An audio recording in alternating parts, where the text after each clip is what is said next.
Okay, so I'm here with Nathan. I can't even pronounce his last name. Ormond. Ormond. Okay. Yeah. Yeah. And I'm Julian. Last name is Wallner. I frequent on the rando, so people know me, and they probably have come across your stuff. And we're just trying to have a conversation to talk around some of our differences and see where that ends up. So I thought an interesting place to start, Nathan, would be like, I remember when you first popped up on Paul's channel. Gee, I bet you're so embarrassed. Are you embarrassed by that video or not? I'm not, no, I deliberately, like, on my channel, I keep up, like I made a conversion testimony video, for example, and I find that really cringy because like there's a moment in it, for example, where I say, you know, and if you're struggling, Jesus is the way, the truth, and the light. And like, I watch that now and like, I just, it just makes me think, oh, but I leave it up because I want people to be able to see that. And, you know, because, he never was a true Christian or whatever. But when, I guess if you see the kind of conviction that I had in like those kind of statements, then it's very difficult to say I was just like putting it on or something, or maybe I'm a really good actor. I don't know. I mean, I definitely can relate to that. I mean, there was definitely, like I like you, I sort of had this distinctive moment I could point to and see, like, this is when I became a Christian. I don't know if you had anything like that, but so I sort of had that kind of experience, and it's interesting.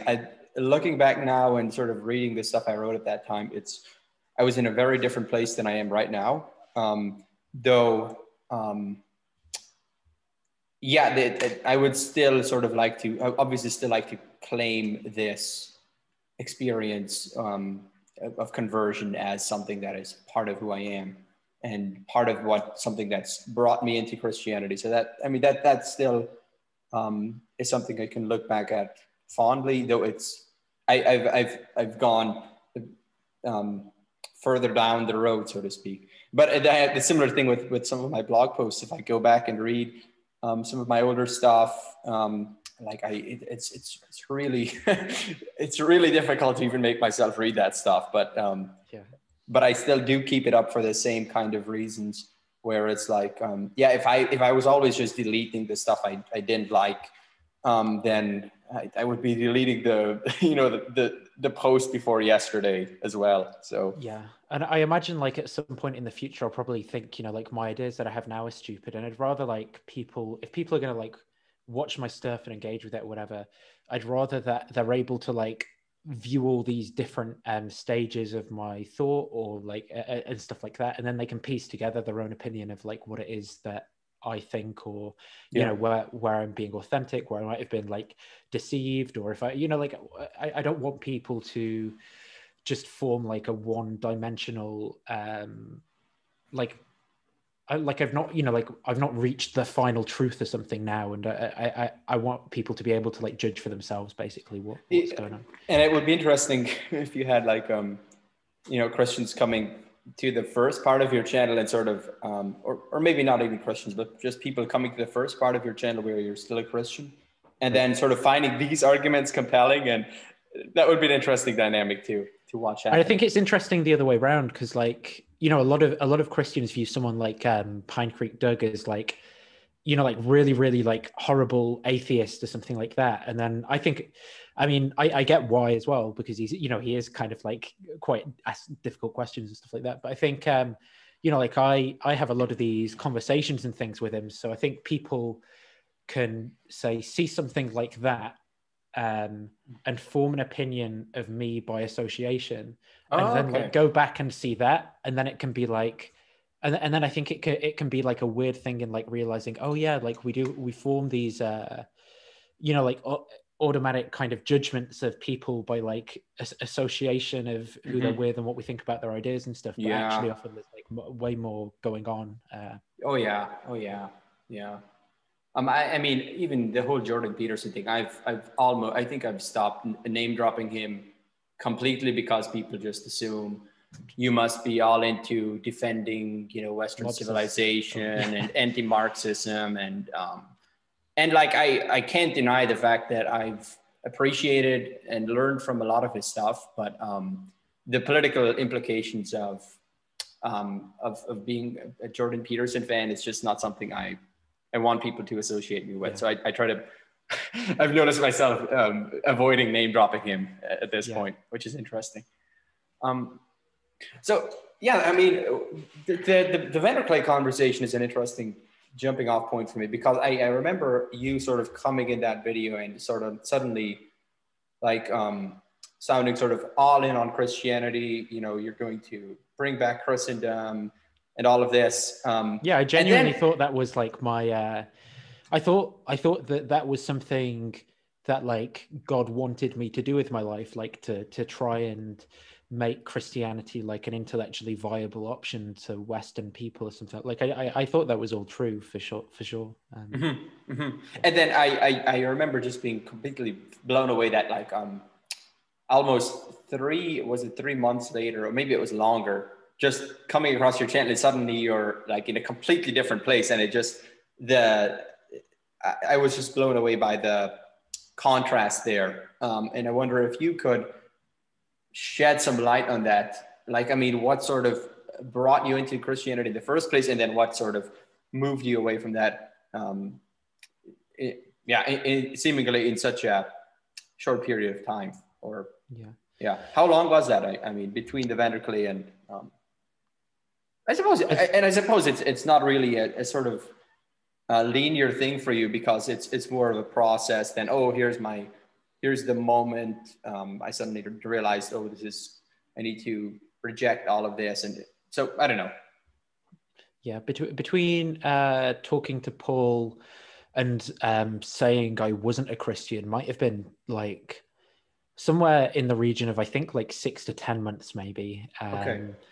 But yeah, to talk about like what got me into Christianity, I mean, I suppose there's so many different things that play a role in that. So like, can I say, for example, in like primary school, when we'd like sing hymns or talk about Bible stories, and it's that like, can I discount the kind of role that those things might have played in, you know, like my formation or my ideas about the world and stuff? But certainly not. I think when I was about 19, well, I had a bunch of weird things happen to me to begin with. So I'm adopted, and that's something that I've always kind of like struggled with. And I've always had like really bad depression, stuff like that, which is all linked together. And I think it was particularly bad around the time when I was in sixth form, and I ended up snapping an ACL in one of my knees. And then I contacted my biological mum, met her for the first time. Her boyfriend snapped the ACL in my other knee. So I was there in sixth form, you know, not really knowing what the hell I was going to do with my life or my future. Quite confused about like who I was, like what did it mean that I'd like met this person that I'd like idealized, and then that they weren't, you know, this solution to all my problems that I thought they'd be. And then, you know, facing like 24 months of surgery basically. So like it takes about, I had patella tendon graft. Some people have like a hamstring graft and stuff like that. There's quicker routes to recovery. I do contact sports, so I wanted to go with the patella tendon, and that takes about like 6 weeks or so before you're walking, and about 12 months before you're sort of maybe pain-free in that knee. So I'm there in sixth form, you know, with a lot of these emotional problems, you know, major surgeries, not knowing what the hell I'm doing with my life, and like all the general anxiety of that age as well. Like, I'm becoming an adult, and what the hell does this mean? What do I do with my life? And all that. And I think, like over the course of my rehab and stuff, maybe, I think that might have been around the time that someone like Jordan Peterson was rising up, and I saw some of his first interview on the Joe Rogan podcast, I think, while I was at the gym doing a rehab session and stuff. And I guess what he said just appealed to me, because I'd begun to frame my sort of suffering in terms of like a story that meant something to like God or something like that, I think. And so I was like, well, ultimately, this has significance because so the reason these things have happened to me is so like I can overcome them and undergo some character development or something. And that's how I was thinking about these things. Yeah. And then when I came across Jordan Peterson and what he was saying and his ideas, it helped me, or maybe it sort of pushed me in a direction where I could like explore some, add on some more ideas to what I'd kind of begun to think. So I think I watched like his Maps of Meaning lectures from a psychology module or something that he was teaching on YouTube, and he started the psychological interpretation of the biblical series lectures around that time as well. Okay. And that, he often talks about Christianity, talks about the logos, talks about Jesus, what all that means. And so that was something that made me open to the idea of Christianity being something that was important, I guess, over time. Then to fast forward a little bit, some of his, also, sorry, I remember, I think there's this particular Q&A session where someone at the end says something to the effect of, in my Bible study group, we've been thinking about X and Y ideas or something.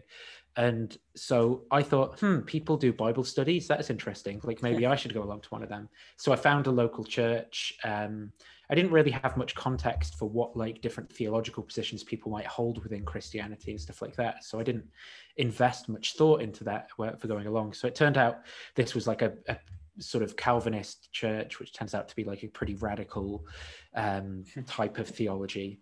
And I guess I went along to that group, and over time just found myself adopting some of the church's ideas. I was also in a relationship with someone at the time, and some of Jordan Peterson's ideas about masculinity, picking up your cross to find meaning in life and stuff got mixed in with where I was at in my life at that time. So I thought, well, what I should do with this relationship is like we need to get married and have a family and stuff, because that's what's that's how you have a meaningful life. That's the right thing to do. Yeah. And then those ideas, I guess, of Christianity and the nuclear family and so forth, like got tied into all that. And I guess I found myself just over time of like a year or so, from the point in time when I would have said like, oh yeah, it turns out I'm a Christian at this point, this is really weird, to like a year after that, having adopted some like pretty radical positions from where I would have been like 5 years before or something. I guess as a result of that, I ended up getting into like some of the Christian apologetics stuff. Like I really enjoyed William Lane Craig. I really enjoyed study and still do church history, the philosophy of the church and stuff like that, various church fathers. I find that all really interesting. And I guess I thought that then part of my responsibility as a Christian was to try and basically stop people from going to hell, like to spread the word of Christianity so people don't go to hell. And one of the ways I saw of doing that was through apologetics. So that was what prompted me to do like a conversion video, for example, because I'd watched like some of them and they'd got me into Christianity. So I thought, well, maybe what's going on is God's using like Jordan Peterson to bring people into the church, right? And so if I do this, I could be at like the front of this wave where there's lots of people who are like this, who feel that God is using Jordan Peterson to bring them into Christianity. So I thought that was what I was doing. And then I guess over time, like I ended up talking to Doug, who runs the Pine Creek channel, and his line of questioning about my beliefs got me to sort of take a step back and think about some of the stuff that I was saying in like a less sort of biased sense. So if like I didn't assume the conclusion, could I really justify that the feeling I had really was the Holy Spirit in my life, for example, whilst consistently rejecting that, like what Mormons claim when they say they have the burning in the bosom, or what Muslims claim in prayer, is I'd want to reject is basically the same thing, the same standard of evidence from them for saying that their belief is true, while accepting it for me. And could I consistently do that kind of thing? And I guess over time that sort of thing led to me just questioning whether Christianity was true altogether. There were other things that happened in my life. So there was like one ministry trainee in the church who was sort of particularly what I'd probably call psychologically abusive in terms of how he was, what he'd call ministering to my particular life and my relationship and stuff. And I think he felt threatened by my interest in philosophy. So he basically told my girlfriend, who he'd also kind of bullied me into getting engaged to her by saying, you know, like if we weren't engaged, we were living in sin, and you know, that was really bad, couldn't be a Christian and so forth. And then I felt like he sort of weaponized, like he'd have these one-to-ones, say, with her, and then afterwards it'd be like she'd be putting pressure on me to give up studying philosophy. I was like thinking, well, I'd like to save money and do a degree in philosophy at some point because I really enjoy this. And he sort of were convinced her that this was like an idol that I had, you know, like, and so I needed to repent of philosophy and just accept his teaching and what he had to tell me about God and stuff like that. Yeah. And so some of that stuff, I think, emotionally turned me off Christianity. And I think he really kind of, amongst other things, like we bought a house together and there was plenty of stress involved in that. But I think he sort of pushed us over the edge towards separating. So there was an amount of resentment towards him combined with some of these doubts and things. Yeah, yeah. And then, yeah, I guess at a certain point, I just ended up thinking, I guess I just don't think Christianity is true anymore. And there was like a really difficult time of thinking, you know, like, is this because I've just like left this person who I was supposed to love? Has the Holy Spirit abandoned me? Has you know, like I was really deeply grappling with a lot of those things for a while, and then I think I even went through a phase of more harshly pushing back against Christianity because I wanted to find a version of it that was true. Like I thought these, every time I listened to apologists or ministers, I sort of heard the same things that had the same problems as the beliefs that I'd had. So I was like pushing back against Christianity to try and like find some solid ground that would push back against me and give me something I accept. But I just sort of never found it. And then I kind of tried like, oh, maybe I can get away with like a liberal type of Christianity. And then I found that equally problematic in certain ways. I never quite got to the point of, you know, like I felt some pressure as I got more viewers and things from like atheist channels. I felt some pressure from like an audience to adopt certain beliefs, but then I thought I can almost de-radicalize them by humanizing what the other side thinks some of the time. And so I found myself in this sort of agnostic position, I guess. I mean, I'm what you'd call like a non-cognitivist about religious language. So I'd even, in my own terms, I'd describe myself as a Christian in the sense that I can like I'll read the Bible or go to church and listen to the word spoken in a sermon or something. But I don't think that they're about like the way the world actually is. I think they're more like an expression of individuals, like emotional states, sort of like you know, cheering for your football team or reading a good poem or something like that. And but what does that mean? I mean, could you give a specific example? Say you're talking about the resurrection. Yeah. So like when someone's saying like and like God has victory over death or something like that, you know, like that might be like the moral of a story that's being told, and instead of me thinking that like that's about states of affairs in the world, I think it's like this sort of psychological narrative that I really like and identify with.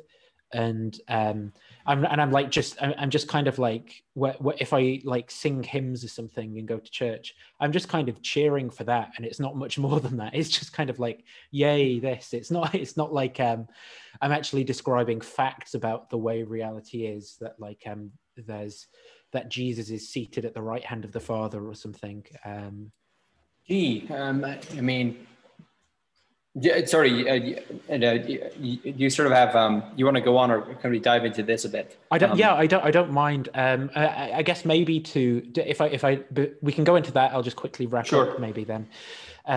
So yeah, just that I kind of find myself enjoying philosophy of religion.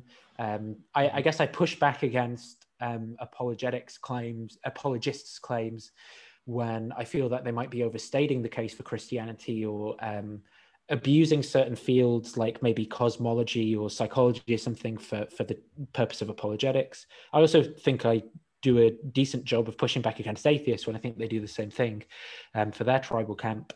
And that's basically where I'm at now. So yeah, we can jump into like the whole sort of non-cognitivism about religious language, I guess. Yeah. Oh, that's really helpful and interesting. Just having that narrative, this is the Paul van der Klee thing, isn't it? Sort of get everyone's story, and then you have a better context. And I think that is helpful. Though now, of course, you don't have the same thing about me.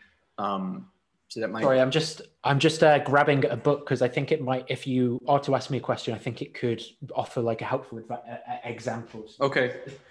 Yeah, I'm just trying to get what you mean by non-cognitivist, because if you take the language, say, of Jesus is defeating death by death or something, language like that, there's several different layers going on there, right? There's the sort of metaphysical claim that Jesus has ultimately defeated death, and that death is but a door to life, and that, right, so that death is sort of not the ultimate end. So there's that metaphysical level, but then there's also the what would you call this? The ethical level, maybe, where it's sort of like Christians are called to do something similar in their lives with their nonviolent overcoming of evil. So in the same way that you see, the same way that you see Jesus going to the cross, and they are confronting and defeating the powers that have brought him there through the resurrection, in a similar, much more this worldly way, you see Christians supposed to be doing the same thing when they say turn the other cheek, or repay evil with good. So I think that's part of it as well. So it's, when you talk about emotion language, what are you getting at? Something different than at least those two levels, and I'm sure there's more. Yeah. So I think most Christians are cognitivists about religious language, and what a cognitivist wants to say is that these propositions about something, some facts in the world, and they're true or false, right? So like if I say God loves all men, then like that either is true or false, and that's what it means if I'm saying God loves all men. I'm saying, like, I think I'm saying a true fact, something that's true of the world. There's a few sort of schools of thought within non-cognitivism.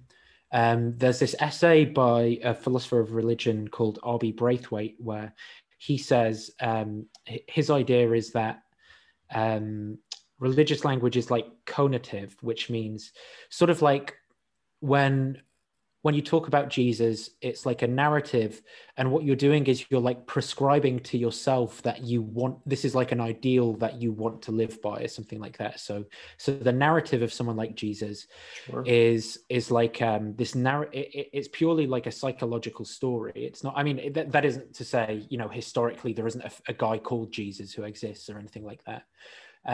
But what the purpose of it is in the context of religion is that there's like a narrative about someone called Jesus, and you then identify with that story that you sort of purely dependent upon, your own mind and your interpretation of it.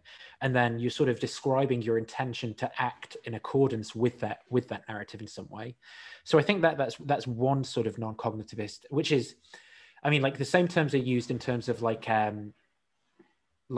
morality and meta-ethics. So you've got like cognitivists about moral facts who are saying, if you say it's wrong to murder babies or something, they're saying like, well, in the world there's some fact, right? And that statement corresponds to the fact, and it's true or false that it's wrong to murder babies. And then in non-cognitivists are saying that when you say it's wrong to murder babies, you might mean boo murdering babies, like you just really, really don't like it and you're expressing that emotion. Or you might mean something like like you're prescribing a course of action for people to take. So when you say it's wrong to murder babies, you mean to say like, I don't want to act that way and you shouldn't act that way either. So that's like broadly, and then you apply that same division to like religious language, which is, I suppose, what I'm doing. Is I'm saying I don't think.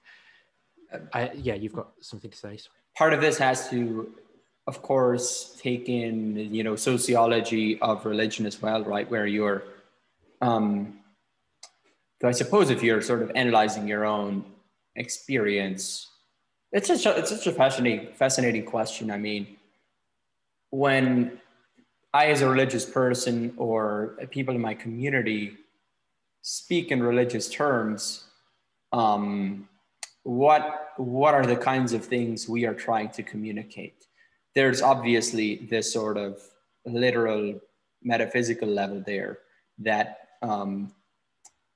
that seems to be, that's sort of the level at which most people assume religion is only operating. But then there's all these different layers going on that are hard to disentangle, right?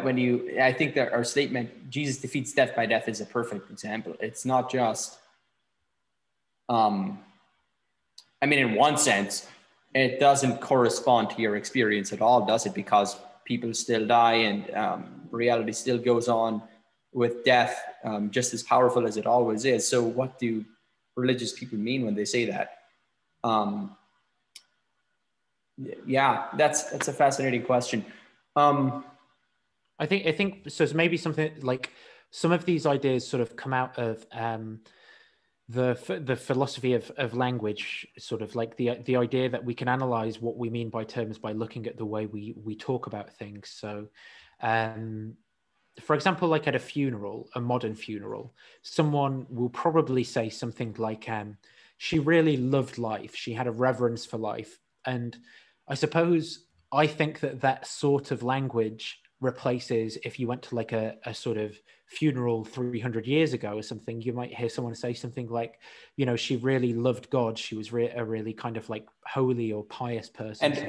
And part of what that language also does in a community is it galvanizes certain dispositions, emotions, narratives. So, in this context, it's not just it's not just saying this person was a good person. It's also doing something to this community, so that we all sort of there's a communal understanding to this language, that when I say something, it has these resonances across the community that are picked up when language like that is used. I think is part of it as well, right?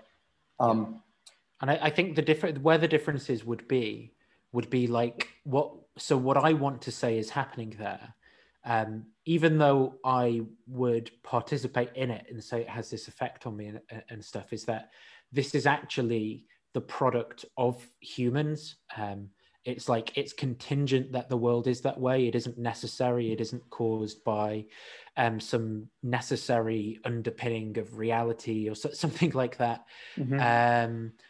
And I would like, if someone was saying, well, the really important part of this is, God explains consciousness. God explains why something rather than nothing. God explains. I would say, I mean, personally, I don't think any of that stuff works. I don't even think that's what it's about. Even if that were true, I wouldn't think that that's what it's about. And so I kind of reject the sort of God of metaphysics and all that stuff, because I just don't think that's the purpose that religion kind of serves for people. And I don't think it's tenable, really. Yeah.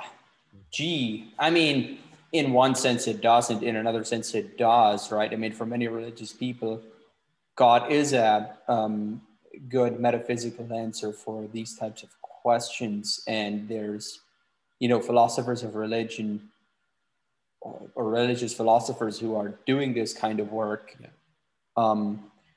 Yeah. I mean, let me try to give you a bit of a framing of thinking of some of these issues. I don't know how much.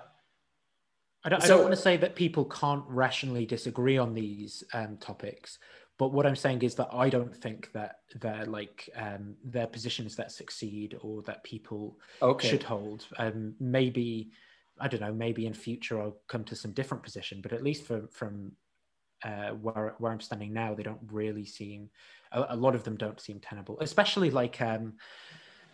when like Catholics want to adopt like Aristotelianism or something like that. And I just want to say, like, you know, it just doesn't work with Why not? like a whole metaphysical system like that, because a lot of the sort of ways that it wants to attribute like teleology to stuff, like modern physics just completely like rejects the world working in that way, like as an entire metaphysical system.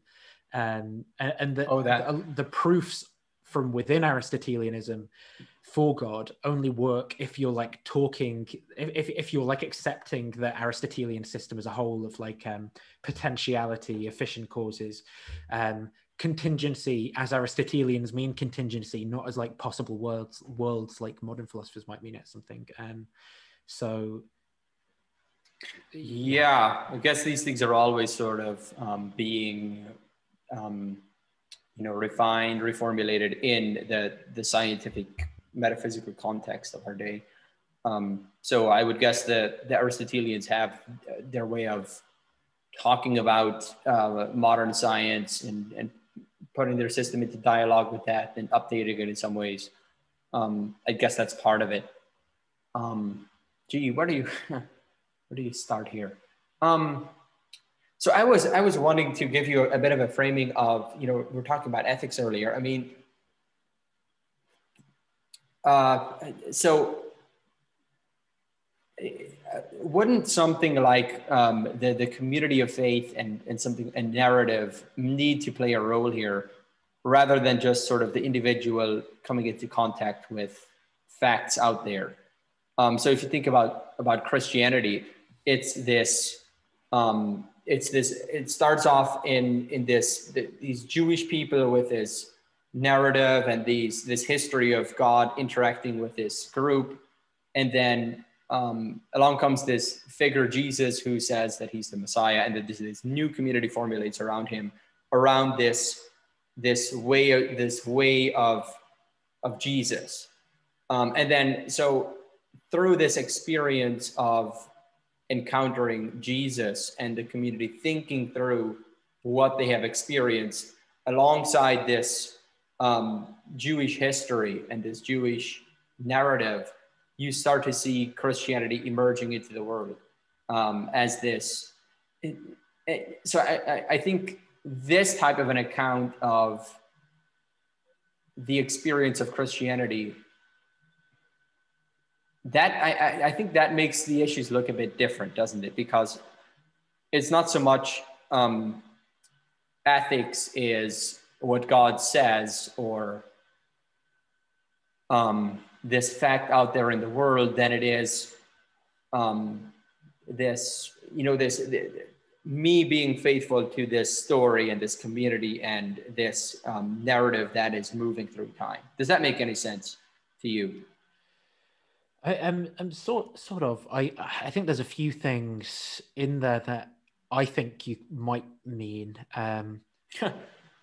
Yeah, I think on my explanation of what religion is can sort of account for why all those things would be the case. I think, for example, the reason that we see monotheism being like asserted in a different kind of way in the book of Isaiah as opposed to earlier in the Bible completely makes sense with the idea that the time at which people are writing it is like after a period of captivity, at least the second half.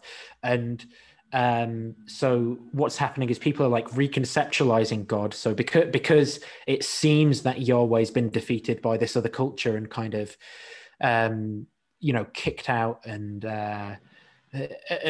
defeated by the other gods, what theologians are able to do, and what's politically also has political utility, is to like reconceptualize Yahweh in this monotheistic sense that hasn't really been seen before, is like standing above the other gods, is still looking after the people of Israel. But I think that kind of thing is what you'd call like a theological innovation. And I think that Jesus is the same sort of thing as well. And these sort of things just, I don't know, it makes sense to me on my interpretation of what religion is, like the project of human beings to sort of make sense of the world around them, given the context and background that they're in and so forth. I don't think... Yeah, but you sort of would have to say that all of these religious people are just deluding themselves, and that their supposed contact with transcendence is, just them interacting with their own psychology or something.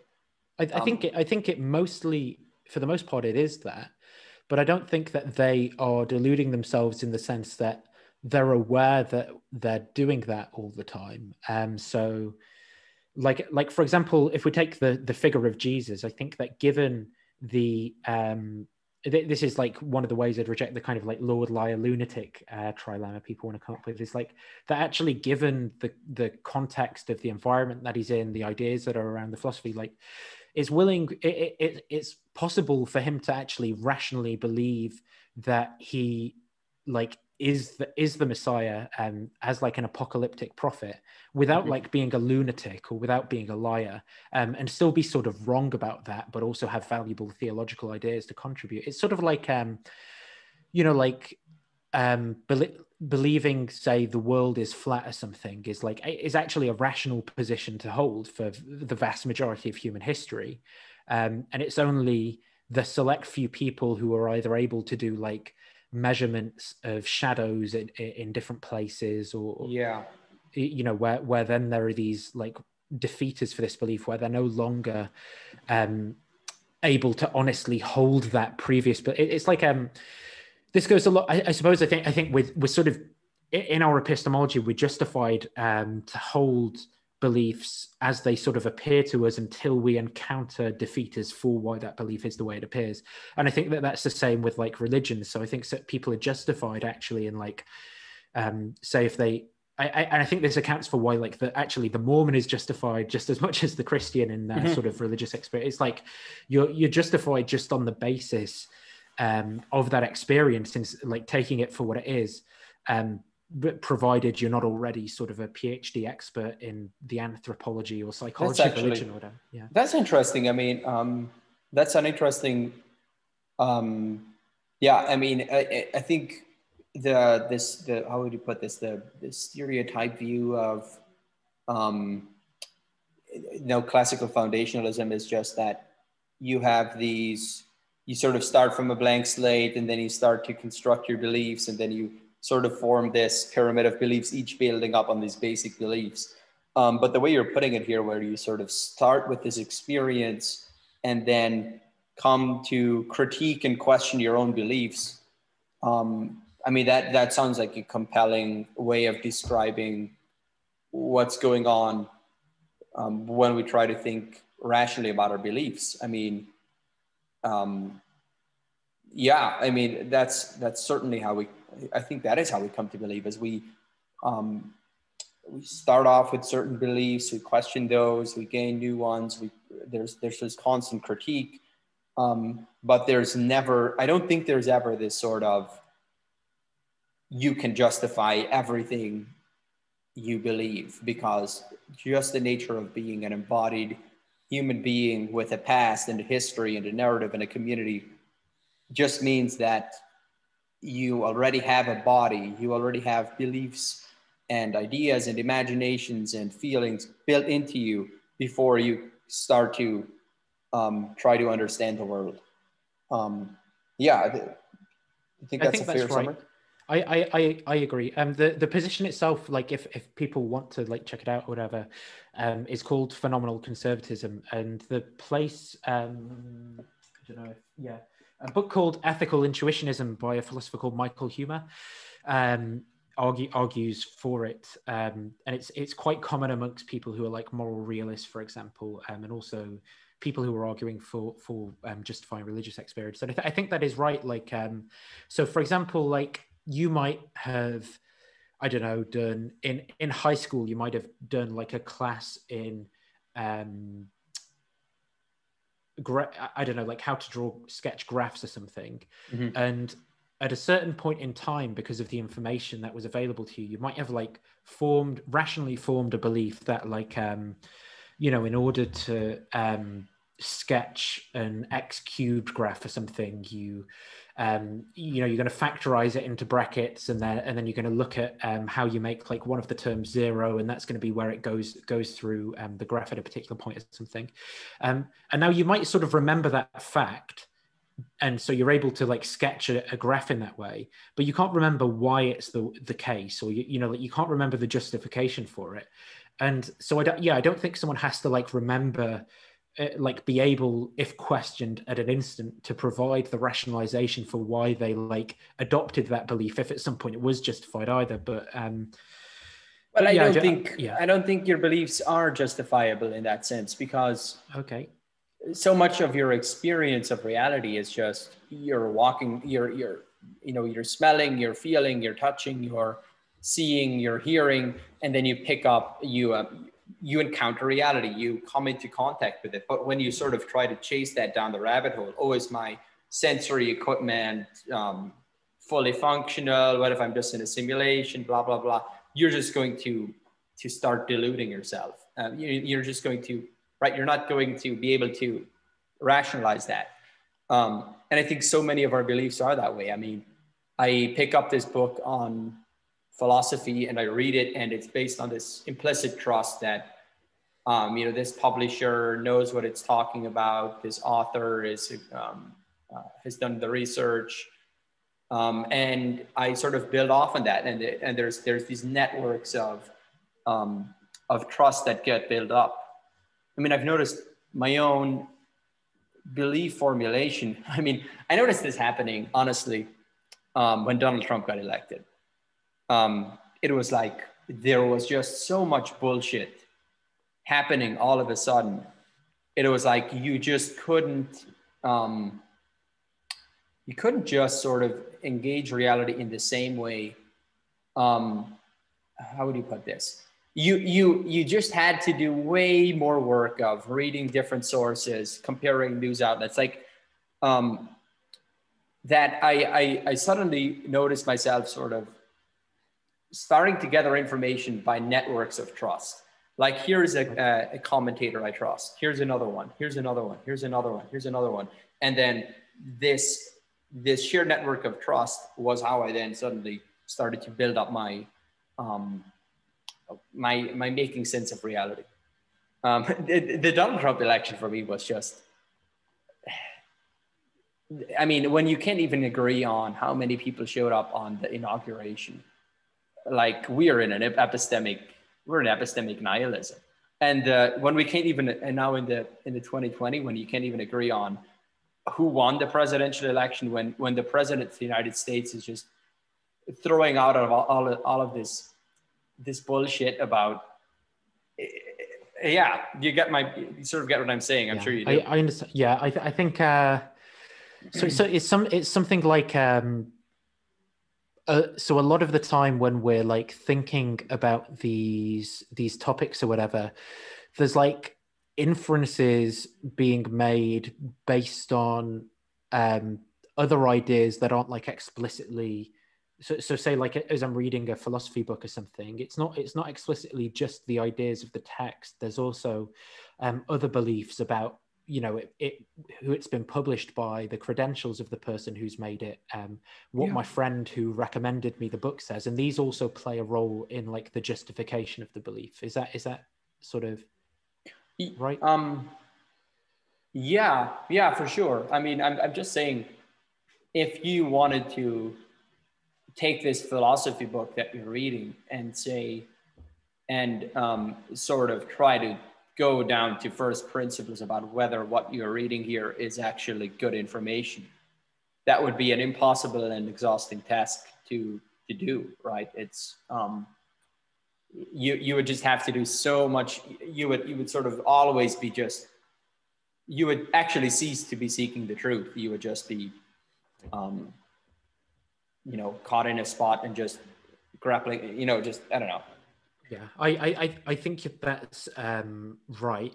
and I think we're quite fortunate in a sense that, to some degree at least. I mean, I don't think our psychology is great for forming true beliefs, but there are some features that the psychological literature bear out about us that make us quite good at doing this sort of thing. Like, we sort of hold a web of beliefs, and if one of them doesn't sort of sit right with the rest, then we'll experience a discomfort called like cognitive dissonance, and then that'll sort of prompt us to investigate things and try and sort of smooth out our web. And I do think it's something like it's sort of like a ship where each plank in the ship is a belief, and it's you're constantly kind of updating planks and things on the side as you go along. And then the problem comes along when one of those big planks at the bottom gets taken out, and then what do you do then in the analogy?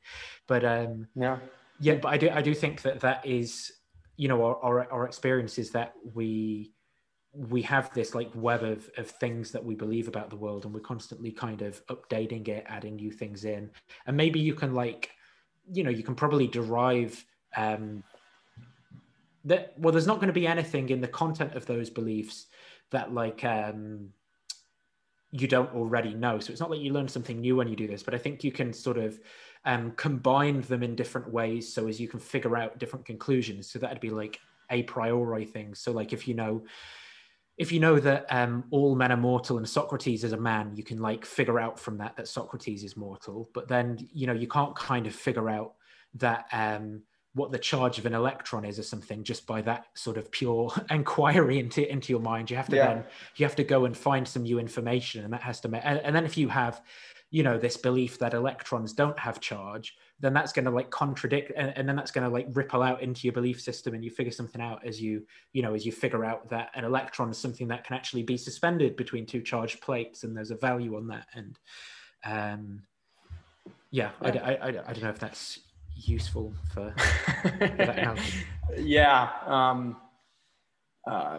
I was thinking about leaving this topic behind and then turning to a different conversation, if that's okay.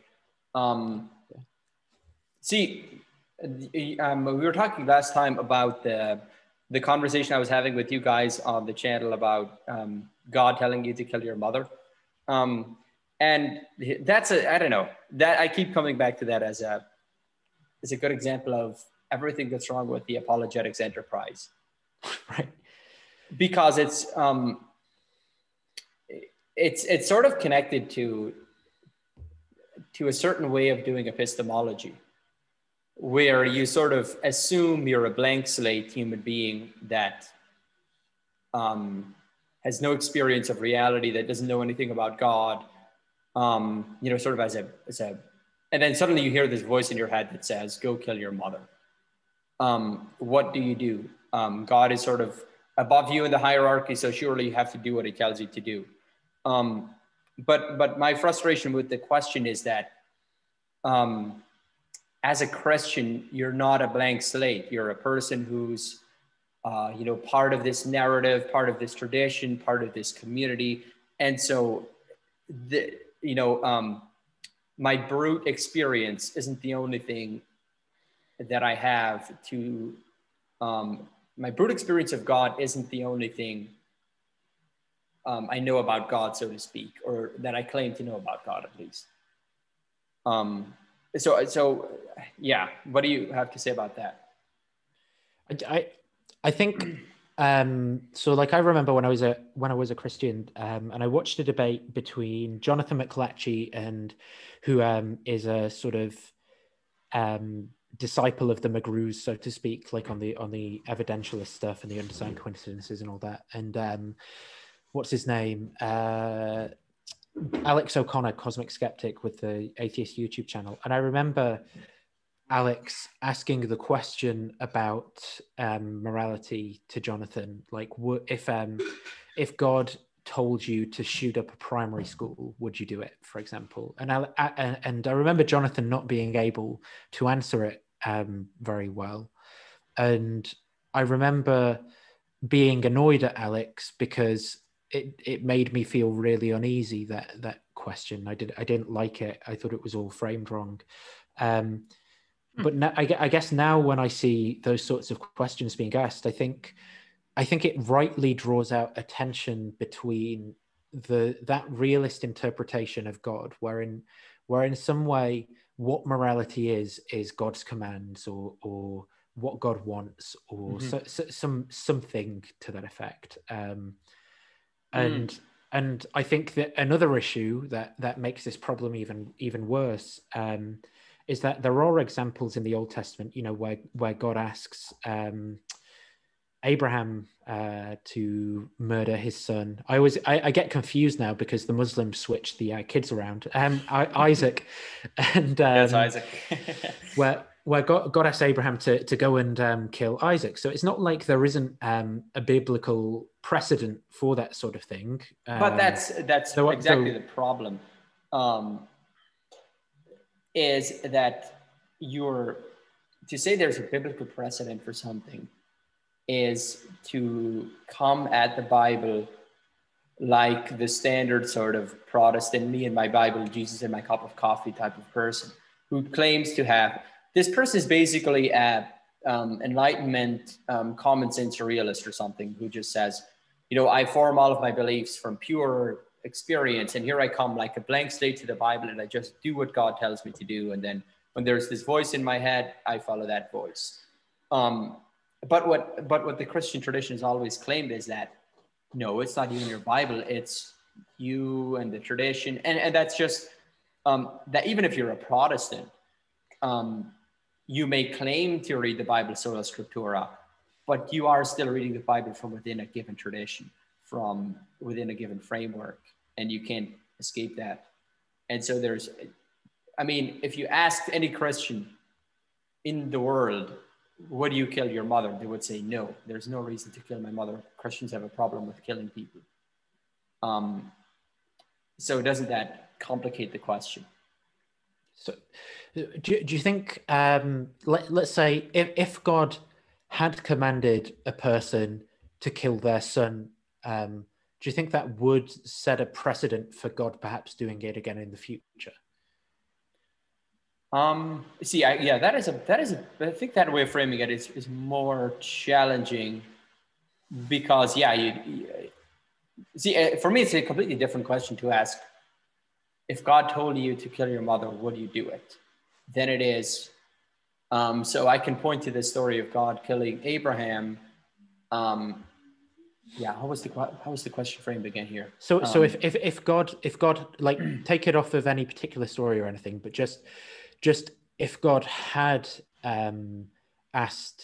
if God had in the past asked someone to kill their kid, and it doesn't matter, like how you know it or who it is or whatever, but you just sort of, if you knew that was true, would that then make you think it's possible that God might ask that again in future? Okay. Here is just where I would come back again to this is my problem with this way of framing the question is that is a certain interpretation of, this is going to sound so because it's not Christian, this isn't on any particular so it's not like an interpretation of any of the stories or anything like that. But the obvious subtext here is the Abraham story and so on. You're just right. But that proposition itself is independent of that, right? So it's kind of like but you're asking a Christian who claims to how would you put this, who doesn't believe in God in the abstract, but believes in this particular God. So but it isn't but this is the problem. I think that this is where it gets into special pleading, you see, and I don't mean that to be offensive or anything, but it's kind of like we should be able to sort of ask that question, I think, and then let's say you say no to that, right? And we could find reasons. Then I guess that'd settle the whole thing. If you said yes, that would mean we can do it in question. That means we would question whether God would do it in future. Then we could come on to say, well, now, did the church fathers think that God asked Abraham to sacrifice his son? And then if we combine those things, it just means that we get. But it's like asking the question, say. I think though the problem with this question is it's setting up this situation where the Christian is sort of asked to. The Christian sort of asked to sort of put aside his beliefs about God, put aside the narrative, the history of interpretation, and then answer this question in the abstract. And well, I guess if it's not, I don't think it's asking you to put aside your belief in God to say, if God does something in the past, do we have a precedent for thinking God would do it again in the future? Well, the answer to that would be no, because that's a question of interpretation or something. I'm not interpreting what. Sorry, I'm not. It's a question of. I mean, just to take the Abraham example, the whole point of that story is that this is the end of human sacrifice. And so you have this sort of trajectory within the Bible that's leading up to the crucifixion, where there's this, God himself sort of takes on the violence of humanity, and there's this new path forward of nonviolence. So, I mean, just that framing of the issue makes the question seem completely different than, oh, look at this Abraham story. God seems to be asking people to kill someone, and people just have to say yes. But if you interpret the story the way I'm claiming, then you have a completely different moral trajectory. Yeah, I'm uncertain, because I think like it would always be possible, like. So you could give that reason and say, well, it was different then because God had this specific purpose for allowing that one. But I guess I could just sort of construct the hypothetical. So God had some purpose, right, for asking you today. Maybe he's demonstrating some theological point or something. Like you can always sort of do that in the hypothetical. And I think that the tension that the hypothetical draws out is like, why is it so sort of difficult for the theist to just say, no, I wouldn't do that because it seems wrong? Yeah, that's what I did say. Right. Well, yeah. Yeah. It's it's such an infuriating question to me. Especially when you get into the apologist's response to it. It's just, that this should be a no-brainer. I don't know. Maybe I'm missing something. Yeah, I agree. Like I think I genuinely think that Christians to that question should just say, no, I wouldn't do it because it's wrong. And that is basically it. I mean, I guess there are sort of other lines of question you could take if someone says their reasons to believe are because of a particular appearance of God or Jesus or something like that, and you can kind of draw out some contradictory views and beliefs about those sort of things. But yeah, I think that's a much better answer than when someone tries to like rationalize why it's okay if God tells you to kill your kid. That's my view on that particular line of questioning. Yeah. What would be a different topic we could jump into? We haven't really gotten into some of our major points of tension. Which do you have any ideas about what some topics are we could explore here?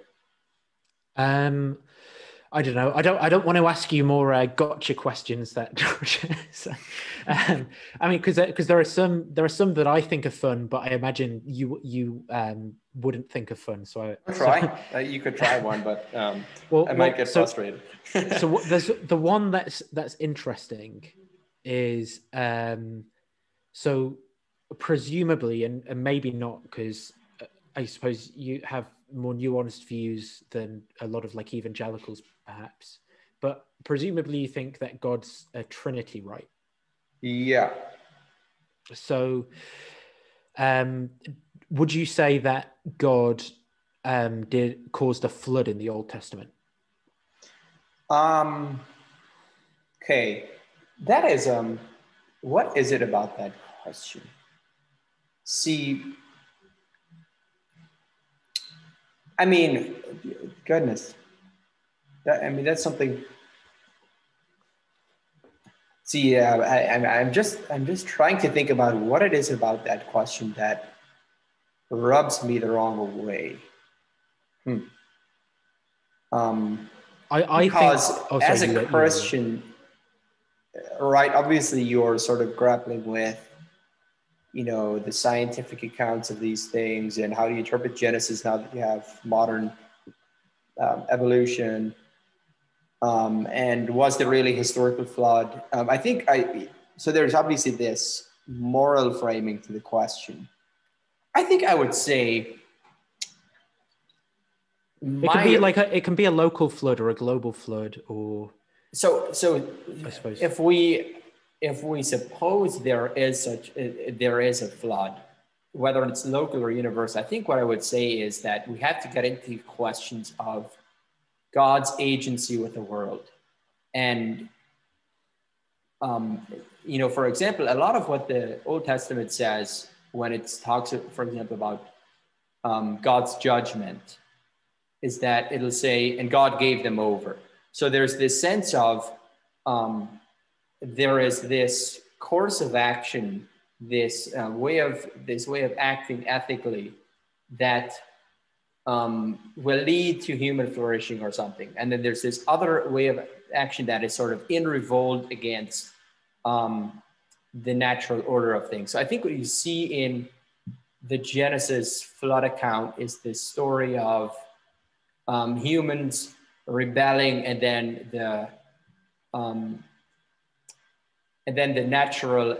sort of facing the natural consequences of their actions. And of course, this gets into questions of, so is God sort of directly responsible in the way that Zeus is throwing a lightning bolt from the sky? I would say no, but he is sort of responsible in the sense that he permits these things to happen. So yeah. But I guess what's interesting about these questions is, to me, is we're actually asking deeply theological questions, but framing them in a different way. So, I mean, you've just asked me about the problem of evil in a sense, haven't you? So yeah. Well, there's a second part to the question. So okay, sorry. The second part would be that. So let's say if you were God, and like all the people of the earth have sinned, so you've decided, you're gonna start over again, except Noah and his family or whatever. Now that might mean something different to you than, I suppose, on the face of it, what the Bible seems to be saying, maybe.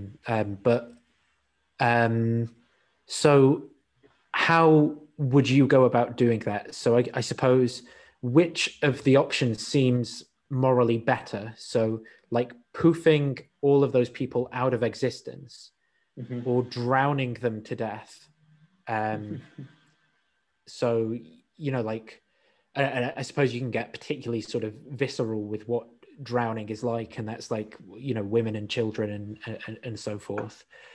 Yeah, I mean, part of the problem here is you have, doesn't this presuppose a very anthropocentric view of God as sort of this big man with a beard in the sky who's just waiting for people to step out of line so that it can zap them with his magical powers or something? I think, as you know, the theological interpretations and views of God are much more sophisticated than that. So if you have that kind of a picture of God, you know, as sort of maybe, you know, the source of all being, and, you know, sort of purely simple, and, you know, all of these classic attributes of God, these Old Testament stories of God seemingly interacting with the world in ways that seem very anthropocentric, you would have to, you know, read in a different way, I think. If the Bible is inspired, why do you think a God would choose to include stories like that if they weren't to be sort of interpreted in that way? Yeah, again, we're getting into this is the problem with the sort of new atheist versus fundamentalist argument is, you have some background in theology, so you must know this. It's just you have these very fundamentalist Christians against these atheists who are sort of taking the most ugly, literalistic, fundamentalist views of the Bible, and then having this argument back and forth. And then the problem is when someone like me comes along, or some of the other people on Paul's server, the charge thrown against us is just that we're just these liberals, and our views on scripture and inspiration and history can just be sort of put in this little tidy liberal box. And these Christians who actually take the Bible seriously, these are the real Christians. So that's an ongoing frustration I have with. So what do you think that's fair, or what? I think it's fine. Like, I think it would be fine to take like liberal views on certain things. But I suppose. Well, the charge that it's not that I suppose the way the word liberal gets used in these contexts is that these are just people who sort of invent a Christianity to suit their own needs or something, and that it doesn't actually get in touch with reality or with revelation. I don't know that I would. I certainly wouldn't want to dismiss it on those grounds, but I think it does raise a question. So for example, if we can't sort of, and I would agree that we can't take what's being said in the Old Testament sort of at face value, when it says that God is doing something or wants something, then it does raise the question for some of the later texts as well, such as in the Gospels, as to, you know, like what's the difference between the Bible saying that, you know, God has like a desire to remove like the wickedness on the earth or something at one point, and then, or, you know, all of a sudden it sort of isn't like that in the New Testament. Like, if there's like a tension there, how can I tell which one of them's right? Or, you know, if in the one case I'm willing to say, well, that's sort of people coming up with like a metaphor for this natural flood that happened and attributing it to Yahweh because that's the culture and that's how God's communicate. Like, how do I know that when it says like Jesus rose from the dead, that similarly isn't like people seeing pareidolia and attributing that to Jesus? And that's actually the way that Yahweh is doing it, instead of it actually being a physical person raising from the dead. So do you see the tensions I think that raises in? Yeah, I mean, that is true, but doesn't this come back to our conversation earlier about you know, that Christian theology is always done within, you know, the history, the narrative, the tradition. And so it's never me and my Bible, it's me and the, you know, all of these thinkers through the ages, this philosophical, historical tradition, my own rationality, my own community of believers. And so it's a much more, right, you have this tradition of, the Christian community comes into existence because of the resurrection. So this is sort of a foundational claim. But something like the Noah's flood is much less central and open to a variety of interpretations, I think. I don't know. Yeah, there's definitely some tension there for sure. I think the sort of, I don't know if it's the like Wesleyan quadrilateral or whatever, like the view of being within the church history and stuff. I think that the difficulty with that comes in, like on that basis, perhaps we should have, rejected when Paul said he had this experience, because at that point in time, the church would have been, the Jews or whatever. Or maybe if we were to ask the vast majority of the church fathers, or even up to like Martin Luther or Calvin or whoever, like, is the earth flat, for example? Or, I think if you'd asked something like, did God cause a flood?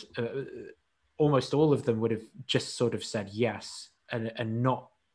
So I think that then the issue becomes that, we can say, well, we've got this framework of church history, but the problem is that most of the people in that church history would have answered differently. Good point. I guess there's something a bit off. Sorry, don't mean to be offensive. About this framing, not so much the framing. It's just, it's almost like you were. Good. Sorry about this. No, it's okay. No, don't worry. I think thinking is like really good on difficult questions. What strikes me as off is just that you could, couldn't you really say the same thing about, say, the history of science, where, look at these ridiculous beliefs they had when, say Newton or Galileo, how they were sort of mired by superstition.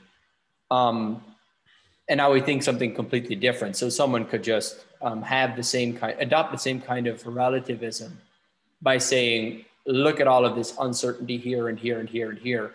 Doesn't that relativize the whole project of science? Yeah. So I'm just saying, it's the fact of being situated within this living tradition that that changes things. So the scientist, in a similar way, is situated within these practices, these ways of seeing, these ways of attending to reality, this school of thought. He's reading these people, he's interacting with the science. In a similar way, I think the theologian is embedded in a similar reality and conversation and dialogue with us. I don't know. I guess the analogy falls down when you consider just how varied the theological landscape is today. You have these liberals here and the fundamentalists and the feminists and everyone in between.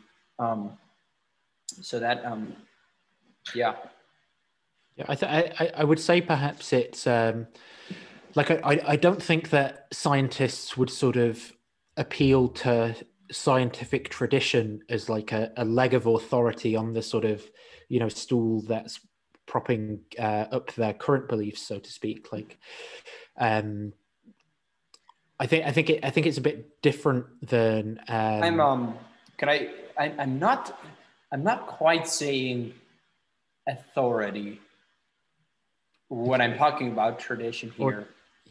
I think what I'm trying to say more is that the Christian has a body, so to speak, if that makes sense. The Christian is sort of an organism. He has an evolutionary history, so to speak, that's built into him. And so there's a certain way of, navigating the text, so to speak. Like I often think of the biblical text as sort of analogous to reality itself. because of how varied and contradictory and complex it is. But you could sort of see, Peterson talks about, the wheat field. There's this infinite amount of paths through it. The Christian is sort of this adapted evolutionary being who has found this certain path through the field. So I'm not really saying it has this sort of authority so that here's something that's set in stone. It's more like, because I, as a Protestant, I don't really have that kind of, I don't have really that type of tradition to point to, but I maybe say it's more analogous to a evolved primate or evolved creature.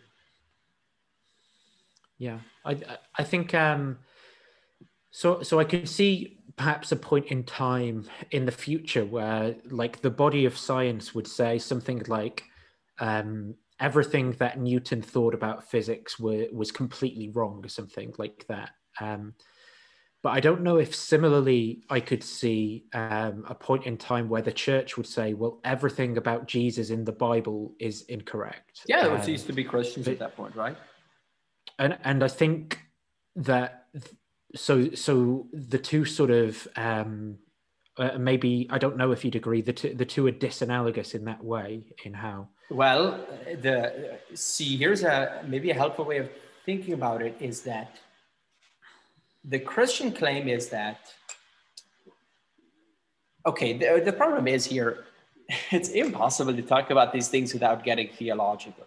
And my problem with apologetics is that they don't get theological enough so that they have these bad answers to a lot of these problems.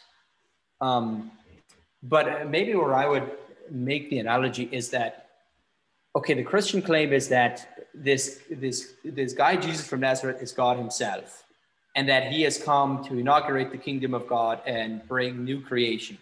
And so the church is brought into being after the resurrection. So the resurrection is, I'm sure this is all familiar to you, but the resurrection is new creation brought into existence in time, so that the church, by the Spirit, is this community of new creation. So in a sense, the church is the future, the eschatological kingdom of God in the present, though also not yet. So we're in the sort of caught between these two ages. We're in the future and in the present at the same time. And so if you take something like the Sermon on the Mount, you have Jesus sort of inaugurating this new kingdom of God way of life. So sort of sell all your possessions, act non-violently. What are some of the other big ones? Oh yeah, don't, the whole thing about the whole sexual ethic might be another one of it. So there's this whole new way of being in the world that is ushered in through Christ. So in a sense, Christianity claims to be a science of the new creation. So the claim is that this new world has been brought into being in time, and that we are trying to be faithful to that new world here in time. So what it corresponds to is this new creation. Does that make any sense? I mean, so in a sense, there is this reality that you have to remain faithful to. And so if Christians were sort of to just say, oh, Jesus doesn't matter and all of this doesn't matter, they would just cease to be Christians because they're no longer testifying to this new reality. Do you think that's a helpful way of framing it, or did that make no sense at all? It does make sense. I wonder though, if the church could ever come to a point where, it abandoned those beliefs that it is part of this new reality and could think of itself as something else entirely, and the whole framework of what the church is could change. Do you think that could be the case? I mean, I think certain things could change, but I think certain things would have to stay the same, right? to use a sort of evolutionary metaphor, at a certain point, one species ceases to be the species it is and becomes something entirely different. So yeah, there is definitely this sense of continuity and change at the same time. Which I wonder if, so like you know, like with the science example, if people if in the future, people who are doing like research into the physical world no longer believed any of general or special relativity, do you think that you would not call them scientists anymore? Yeah, I guess that's that is sort of where the analogy starts to break down, right? It's I'm not really, I wasn't trying to sort of say, let's set Christianity against science and show how one is better than the other or something. I'm just saying, I'm not. They're analogous in this way that. I get, maybe you're still trying to push back against my claim that you could relativize science by pointing to the history. Is that what you're? I think I misunderstood your line of. Well, I think there's two things perhaps. So maybe what I'm trying to get at is that I'm not sure that the analogy of like the history, or I keep using the term authority, and I know you said it wasn't quite like that, so I'd try and say something different perhaps. But the idea of the historicity of the church changes then the sort of credence that you have with respect to certain beliefs about what the Bible is, because I don't think that works. I don't think that the analogy of that to science works in the same way, like that. Well, you could think of science as certain methods you're using to try to get at certain truths about reality, right? It's maybe you could come up with, it's this. I don't know. I need to do more.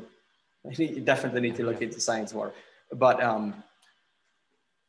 wouldn't it be right to say that, if science abandoned those methods and started to, focus on, expressing human emotion and painting and something like this, it would cease to be science and become something radically different. Yeah, I see what you're saying. I think if it were, I think it would have to be the investigation into the way that nature works or something like that. Like, I think if that changed, then it wouldn't be science. I'd agree. That's a bit too broad. I mean, in a sense, yeah, man. I mean, in a sense, maybe isn't art doing that in a sense as well? If you think it's communicating something about, maybe not in the same way, obviously not in the same way, but it is getting at something about reality. But I wouldn't say it's investigating nature, like trying to, so maybe to clarify some of the things that I might mean by like investigating nature, like investigating the relationships between phenomena, for example. I'm just saying, if in the future you had this whole new movement and people were saying, if we just wave our pencils in the air and doodle with our paintbrushes, we're investigating nature. Maybe that's a bad argument, because I guess it could. That's not actually what they're doing, is it? But I think though that, like, for a community of people, that actually could be science.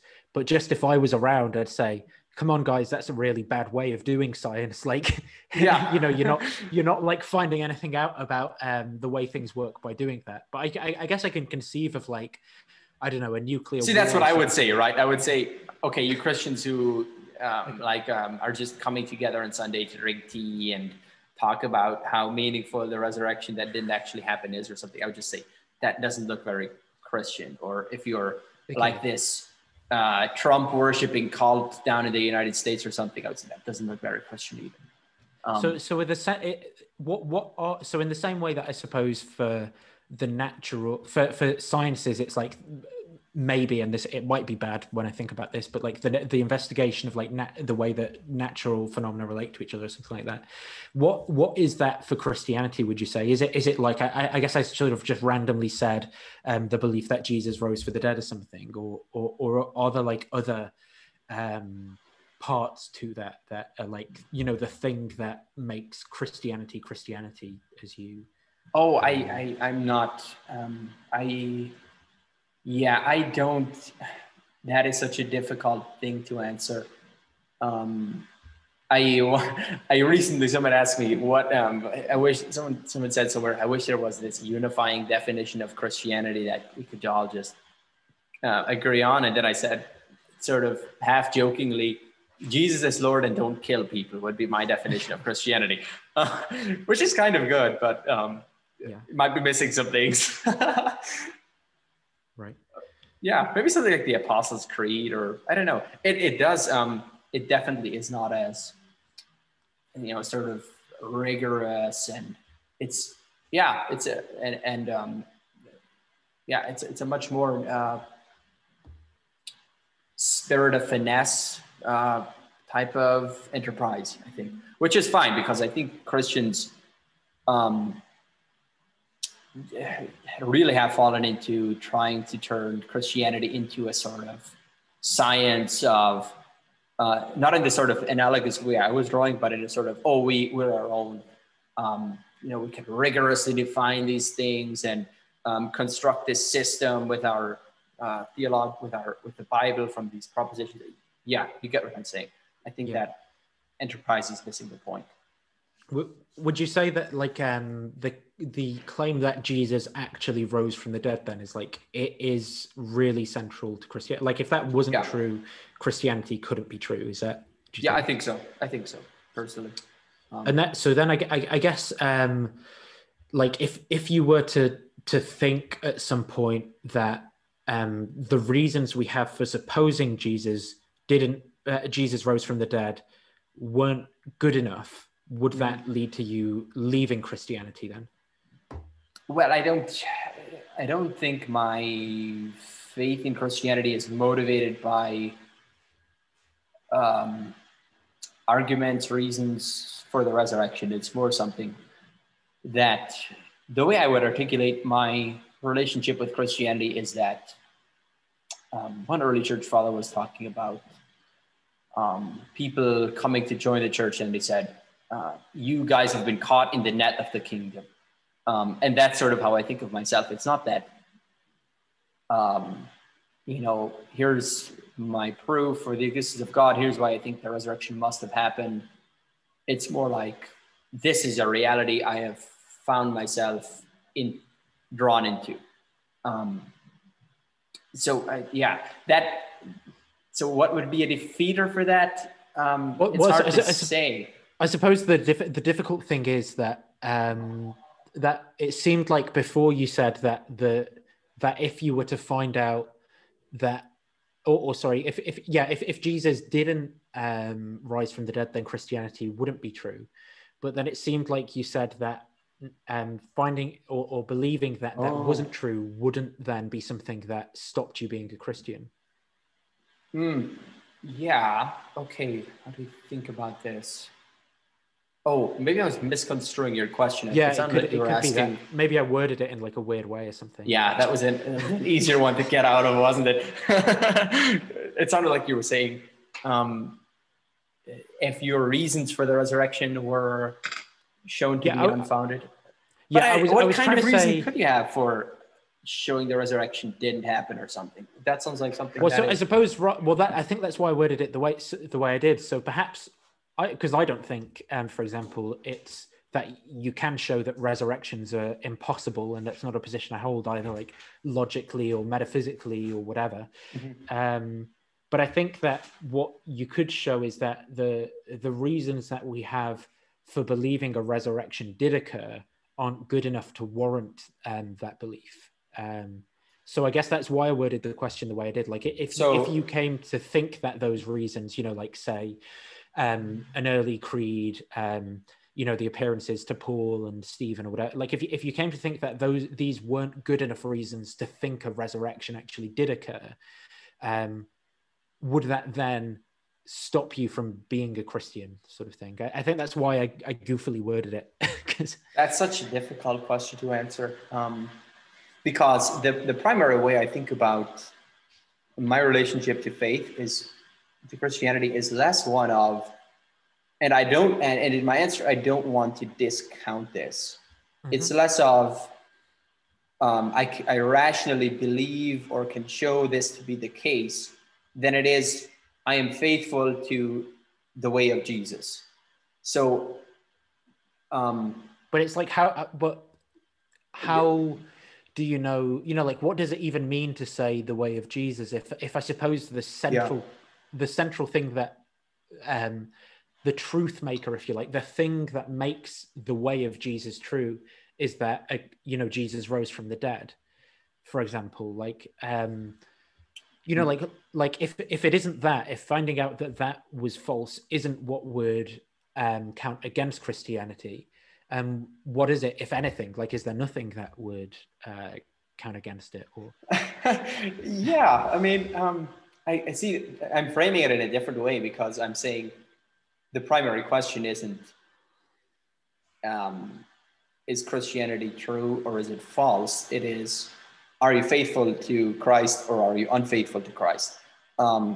Why should I be faithful to Christ? It's a super compelling way to live, I suppose, would be one answer.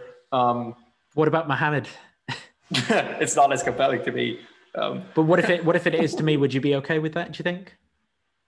Yeah, I mean, what do you mean by okay? I mean, I would be like, would you settle at that? Would you say, if I said, well, following the Prophet Muhammad and his teaching, reading the Quran and everything, it's just the most compelling way for me to live. I suppose I would. It's the way of Muhammad is the best, or something. I'm faithful to the way of Muhammad. I suppose I would always want people to become Christians and try to convince them to become Christians in my own idiosyncratic way. But I would not.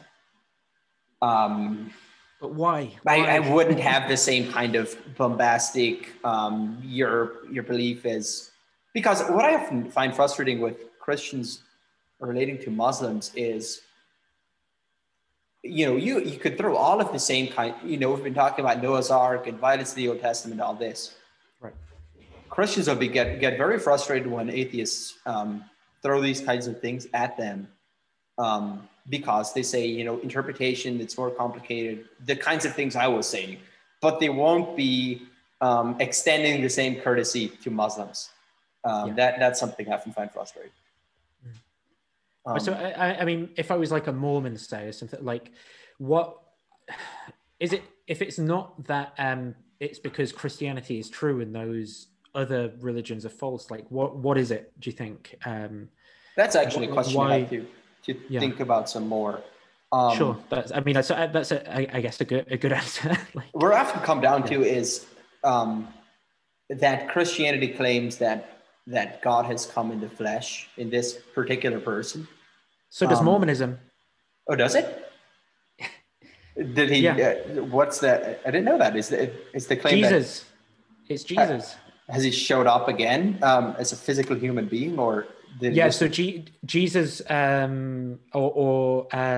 think Jesus went to America in Mormonism, and Moreau, an angel gave some gold plates to Joseph Smith, and there's actually better evidence for those golden plates than there are for the resurrection accounts. So there's the seven eyewitnesses and the 13 eyewitnesses.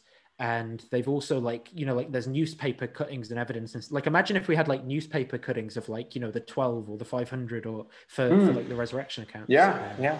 So, yeah.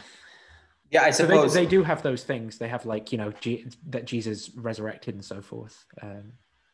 That's fascinating. Those are a whole group of issues that are better rather than sort of deciding them once and for all, here's the answer for all eternity. I think it's better to gesture towards some directions, give a few scattered answers, but I don't think they can ultimately be settled. The relationship between Christianity and other religions. I do myself tend to believe that other religions are coming into contact with God in some way. But I would say that maybe what makes Christianity unique is my belief that God is most decisively revealed himself in, this Jew from Nazareth. So I went on a Muslim apologetics channel called Hamza's Den, and when I spoke to them, they said, Islam means submission to God, and so what other people do when they're in other religions is they are coming into contact with God, and those who submit themselves to God are actually Muslims. Yeah. Which is so like when you said sort of playing around with the idea that these other religions are coming into contact with God. What if like a Muslim or a Hindu said, Julian as a Christian, he's coming into contact with God. He's just not got the whole truth, which is what we've got on our sort of on offer. And well, I mean, are you saying they would be offended by that, or? No, I'm just wondering what would you sort of accept that? Like, so like I say I'm sitting here and I hear you say, well, I think that those Muslims and Hindus maybe are coming into contact with God, but we've got the whole revelation, as it were, or we've got like a better articulation of it. So if the Muslim was saying something similar, like well, he's coming into contact with God, it's just we've got the whole revelation. Well, I wouldn't use the language of the whole revelation because right, because God is sort of you can't fully comprehend God, so it's not that. Christians have like the objective truth for all time, and we've got it all figured out. I would say, I mean, you would want to dialogue with other religions and see what you can learn from them. Do you think you would you would like accept that and say that the Muslim is right though? Like, do you think you would say, that's right, and I am actually just coming into contact with the Muslim God, but through the lens of Christianity or something? Okay. I don't like. I'm trying to think of not phrasing it in like a weird way, because like I get that you didn't want to say you've got like the whole proper, like you comprehend all of God. So like I don't want to. Well, like the Christian God is triune, so what do you want to say? In a sense, there's how do you put this? Our God is sort of more complicated. There's more propositional truth here. So in a sense, the monotheistic God, I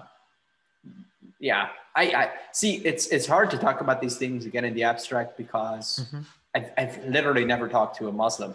Right. So it's what if Hamza was saying this to you though? What if he was like, I can see that you want to submit to God, but God's actually one, and we've got more propositional truth on our side. But you're just off on that little bit. Like, do you think what would you think of that? Would you go with him, or would you want to say he's wrong? I guess I would maybe probe more at what it means by submitting to God and so on. I mean,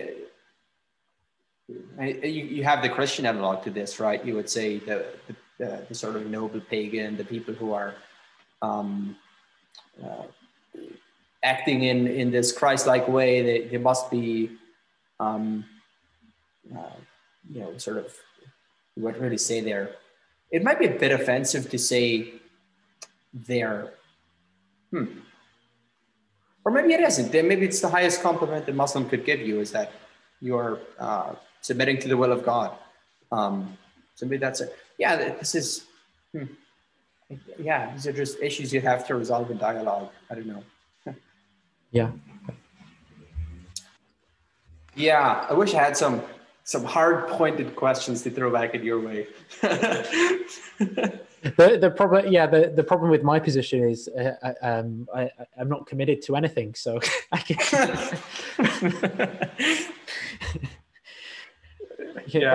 can get out of any question by just changing there my are multiple schools of thought. Yeah.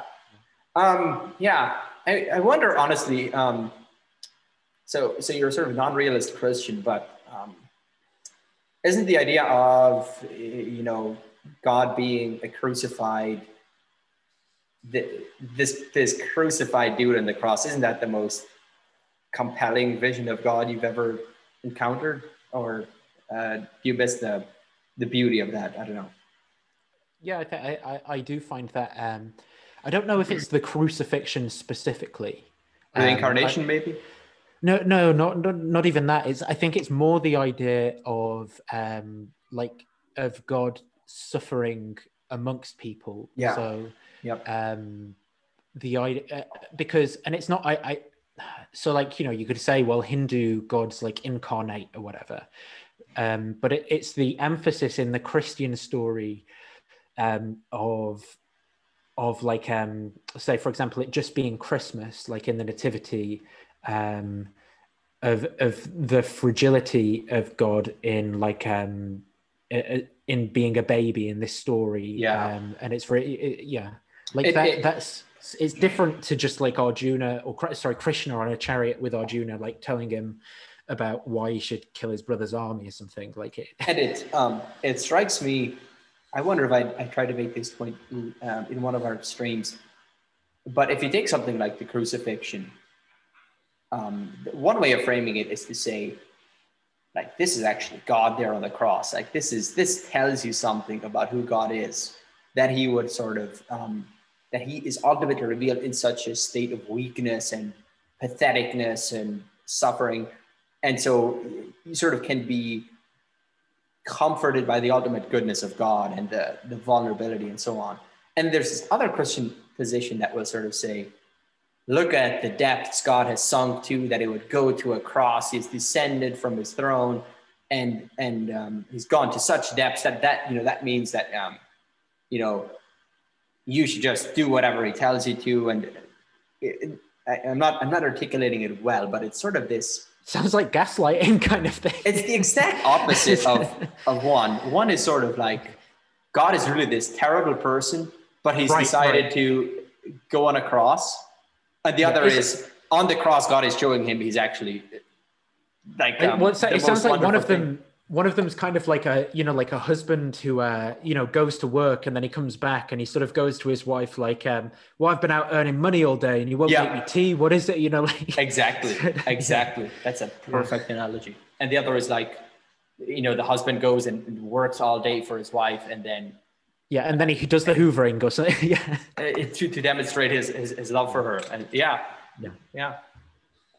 I think the difference is that it's enough for me that those are just stories and nothing more that I find really compelling. I think that's the difference. Is like I can't in good faith say that I think that like any of the theology or the metaphysics behind that is true, but what I can say is that I find this story really compelling and something that I sort of like to read and think about. Like, well, I mean, the next step would be to try to become part of the story and be empowered and drawn by the Spirit into the story.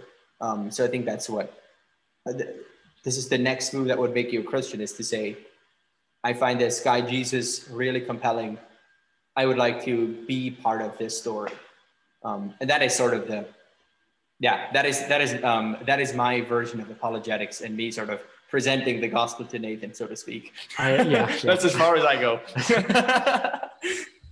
Yeah, I understand. I mean, I think it is in a sense something that I try and do, but that's the thing, is that I'm just saying that. It doesn't mean that I think I think all the theology is not true. Like, I don't think that like I've got this. I don't know. Maybe you don't subscribe to like penal substitution or something, but I don't think that like Christ's death frees me from a prison that I was held in by Satan along with the rest of humanity, or that Christ's death pays some infinite debt that I accrued against God.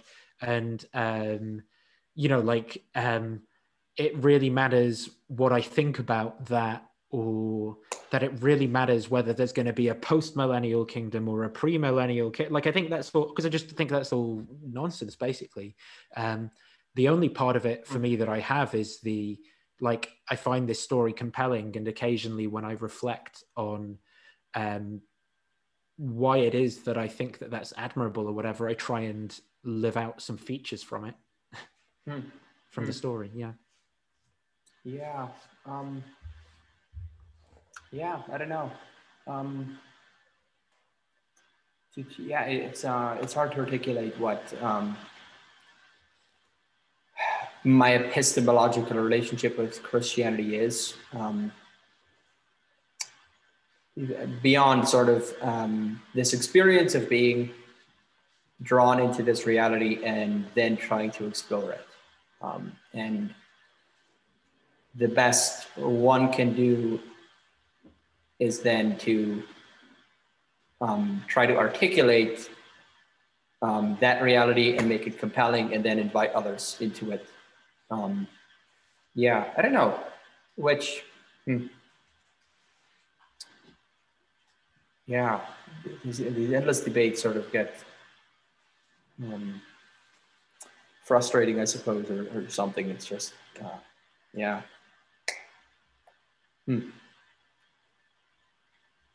I don't know.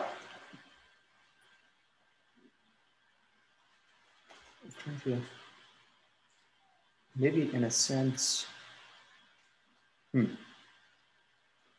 don't know. Yeah. That way of framing it for me does resolve that sort of tension of, just all of these different positions and how do I pick between them? Because it's less that this is a system I've worked out in my head, and I've arrived at it through these beliefs, and these beliefs lead me here. It's more of an encounter with reality. And so it's a much more organic searching process than it is just sort of constructing a system. Well, on my view, I can read the Bible and enjoy doing all that stuff, and I can make fun of Cameron Bertuzzi when he tries to make 87 arguments in a minute for why God exists. Trying to make the word record, or yeah, I can make fun of Cameron Bertuzzi too. Could have my cake and eat it. Oh yeah, see, I have my cake and I can eat it. I can be a Christian and make fun of Cameron Bertuzzi at the same time. So yeah. Okay, this has been great. I think we should wrap it up here. Yeah, sure. That sounds good to me. Yeah, I hope it's been useful in some way.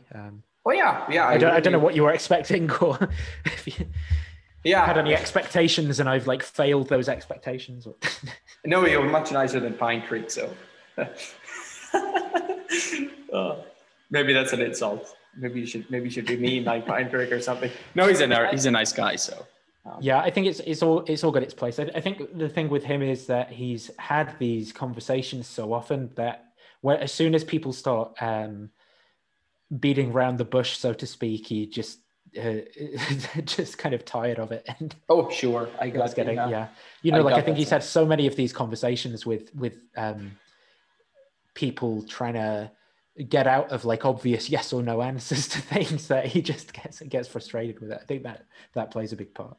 Mm-hmm. Yeah, I can see that. It's not to say that then that's the best way of going about it, if it means being aggressive with someone or whatever. But yeah, I stopped the recording.